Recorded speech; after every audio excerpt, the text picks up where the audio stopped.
একটা সময় মানুষ শুধু স্বপ্ন দেখত, আকাশ ছোঁয়ার স্বপ্ন।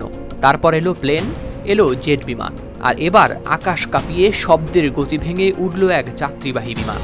হ্যাঁ, সুপারসনিক গতির সেই সোনিক বুম আবার ফিরে এসেছে। মার্কিন যুক্তরাষ্ট্রের বুম সুপারসনিক সংস্থা সম্প্রতি ঘোষণা করেছে তাদের তৈরি XB-1 নামের প্রদর্শনী জেট সফলভাবে অতিক্রম করেছে শব্দের গতি। ক্যালিফোর্নিয়ার মোহাবে মরুভূমির আকাশে মঙ্গলবার পরিচালিত হয় এই ঐতিহাসিক ফ্লাইট। এটা শুধুই একটা পরীক্ষামূলক জেট নয়, বরং এক নতুন যুগের শুরু।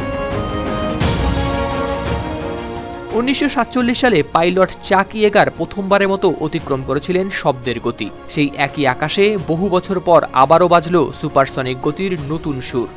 XB-1 সাফল্য শুধু প্রযুক্তির অর্জন নয়, বরং যাত্রী পরিবহনে সুপারসনিক ফ্লাইট ফিরিয়ে আনার প্রথম ধাপ।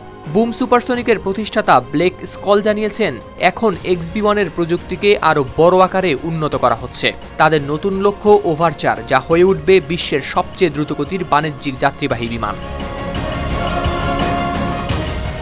বুম সুপারসনিকের পরিকল্পনা অনুযায়ী ওভারচার ঘন্টায় ম্যাক 1.7 গতিতে উঠতে পারবে, যা বর্তমান বিমানের প্রায় দ্বিগুণ।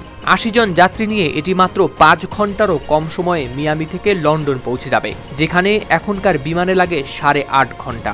অন্যদিকে ইতোমধ্যেই আমেরিকান এয়ারলাইন্স, ইউনাইটেড এয়ারলাইন্স ও জাপান এয়ারলাইন্স আগ্রহ দেখিয়েছে 130টিরও বেশি ওভারচার বিমান কেনার।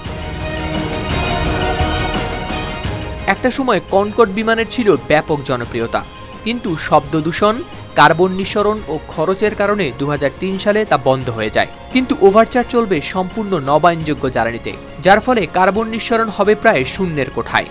বুম সুপারসনিক ইতোমধ্যেই নর্থ ক্যারোলিনায় প্রতি বছর 33টি বিমান তৈরির কারখানা চালু করেছে, যা ভবিষ্যতে আরও বাড়ানো হবে। 1970-এর দশকে কনকর্ড বিমান শব্দের দ্বিগুণেরও বেশি গতিতে উঠত।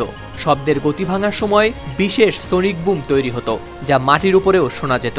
সেই ঐতিহাসিক শব্দ আবারও আকাশে প্রতিধ্বনিত হতে চলেছে। হাওলাদার শামীম, RTV।